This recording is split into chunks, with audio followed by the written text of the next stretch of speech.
One of the key factors to enable scientific research is the access to computing resources.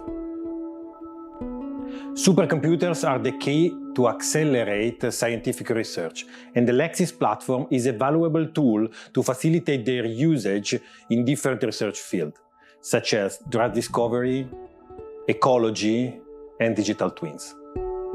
I'm Gianluca Palermo. I'm a professor at Politecnico di Milano in computer science and engineering. So my research in the recent year have been focused on in-silico drug discovery and in particular on the use of HPC resources for urgent computing.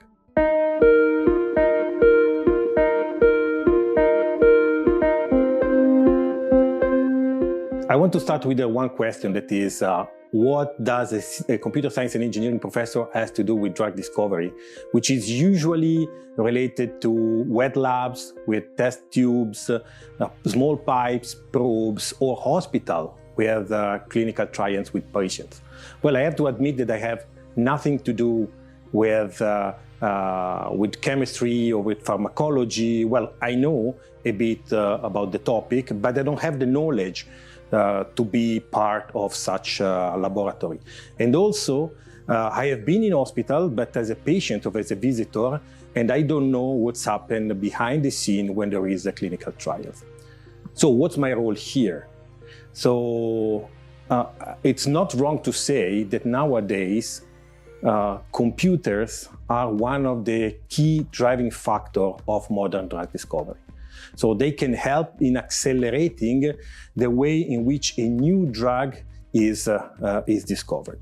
Now, before going further, let me introduce a bit what are the steps of the drug discovery process. So the drug discovery process is composed by several phases. So the first phase is the preliminary one, where the target molecule that is the cause of the disease is identified, and also are identified a set of interesting candidate drugs that need to be brought to a preclinical research.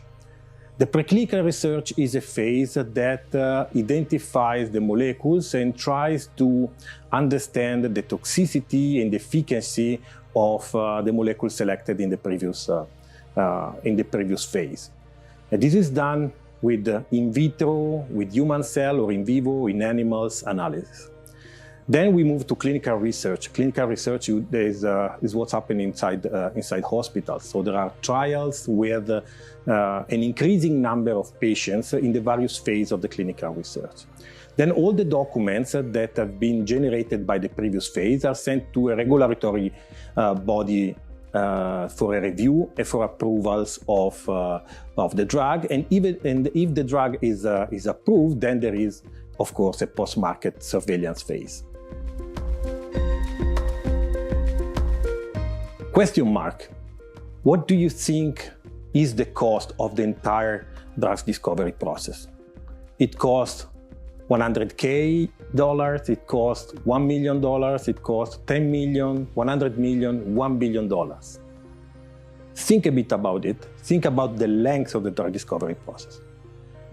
Well, I have to say that the drug discovery process has a length of 10 to 15 years. And we can read in one of the documents from the Congressional Budget Office, which is a federal agency in the US that provides budget and economics report to the US Congress, that the expected cost to develop a new drug is estimated to range between $1 billion and more than $2 billion. So it's a process that is more than 10-15 years long, with the cost of more than $2 billion, so which is crazy. From where the cost and time comes from? Well, there are some structural parts in the drug development process that should be there, so you cannot avoid making clinical trials. But in the same document can be found that the majority of the cost comes from failures. So 75% of the cost comes from the fact that there is a molecule that is brought to a subsequent stage that was not active. So you need to iterate across the phases. How we can reduce this cost and reduce the time? Well, researchers went into the direction of using in-silico drug discovery. In-silico drug discovery consists in the use of computer simulations to help the discovery of new drugs. Computers are used to accelerate the evaluation between the candidate drugs and the target disease in order to understand what are the most promising molecules to be brought in the subsequent stages. The in-silico drug discovery not only speed up the first phase, so the early phases of the entire process, but also they have the capability to increase the number of candidate drugs that you can evaluate at the beginning of the phases. Narrow down the number of molecules by increasing the computational complexity. Once introduced the concept of in-silico drug discovery, what we can do is to understand the concept of urgent computing in drug discovery. So how supercomputer can help in this direction? Well, supercomputers are a super powerful version of the computers that you use every day. Well, actually, a supercomputer is composed by multiple instances of a super powerful version of computer that you use every day. So they have a computational capacity that is very huge. And in particular, they have the capability of processing millions of tasks at the same time. To better understand the computational power of a supercomputer, we can ask to all the people on Earth to perform a calculation per second for the next 500 years. And this will be exactly what a supercomputer can do in one single second. Supercomputers are nowadays also fundamental in drug discovery process. And the reason comes from their parallelism. So what we can do is to provide to a task of a supercomputer a candidate drug target molecules pair and ask to a supercomputer to process. And thanks to the huge parallelism, we can provide billions of those pairs to the supercomputer to be processed. So this accelerates a lot the processing. We all have in mind what's happened 5 years ago for the COVID-19 pandemics.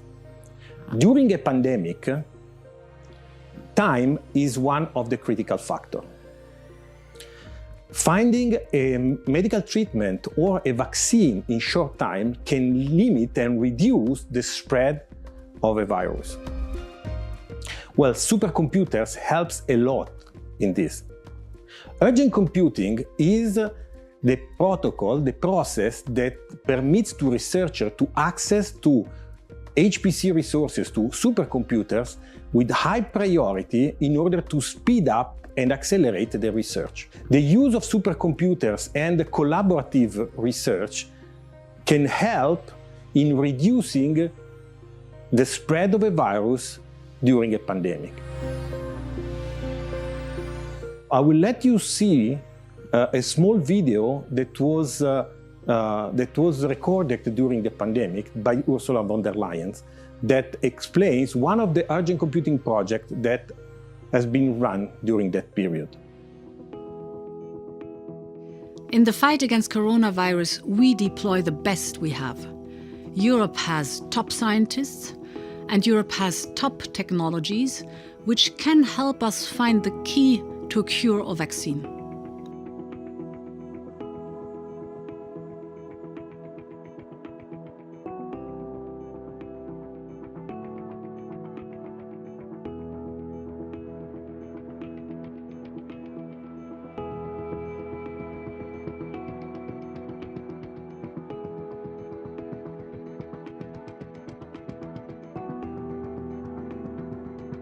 Just decades ago, testing of molecules would have taken decades.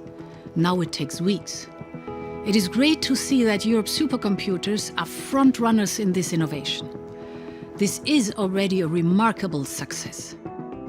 This project also shows digital need to be one of Europe's key priorities as we emerge from the crisis. The project that Ursula von der Leyen was talking about was the Accelerate for COVID project. That was a project where I was involved in collaboration with Dompe Pharmaceutical that was coordinating the entire effort.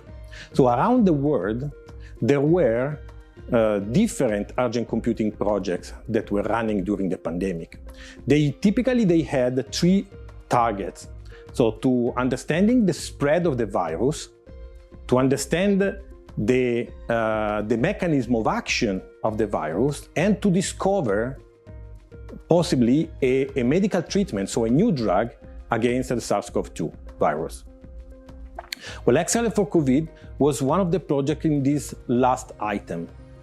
What we did, we ran an urgent computing simulation by screening at the same time on the two of the largest European supercomputers, namely ENI HPC5 and Cineca Marconi 100, for 60 hours, a screening of more than 70 billion molecules against 15 targets of 12 proteins of the virus. And the results of this simulation has been made available to the researchers. After the concept of urgent computing, let us understand how a platform as Lexis can help in going further. Well, after the pandemic, we had the need of consolidating what was the urgent computing protocol developed during the Escalate for COVID project. We ran a new project called the Ligate, which goal was to take the effort done before and to make it possibly available on all the European supercomputers. To do so, we had to solve two main challenges. The first one is in making available the code on all the supercomputers. And the second one is to easily deploy a virtual screening campaign on all the supercomputers. In this last direction is where I want to focus on now, because the problem is not only running the software on all the supercomputers, but the problem is in make it running at the same time the software on all supercomputers. What does it mean? It means that all supercomputers are different, not only by the location or by the sites, but are different in terms of the technology they have, are different in terms of the file system, are different in terms of the login system, are different in the way in which you can upload the data on the supercomputers. And coordinating everything in an urgent computing protocol, it's really complicated. So what we wanted to do was to find a way to make this access simplified. And this is where Lexis enters into the game.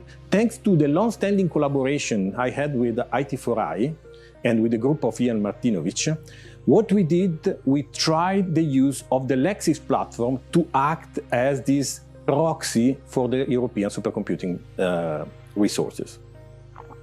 What is the Lexis platform? So the Lexis platform, it's a platform that facilitates the access to supercomputer, as mentioned before. So the Lexis platform had the capability to run and to orchestrate complex scientific workflow on HPC and cloud resources. The Lexis platform not only had the capability to deploy the workflow, but it also facilitates the access to the resources by providing a simple portal that permits to have a unique place where to load the data and a unique place where you can monitor the execution through the entire set of supercomputers that are linked to the platform. In my particular case, we use the Lexis platform for being able to deploy a virtual screening campaign on multiple European supercomputers. And in particular, during the Ligate project, what we did, we used the three supercomputers we had the access at the time, that were namely Carolina from IT4 Innovation, Lumi from CSC, and Leonardo from Cineca.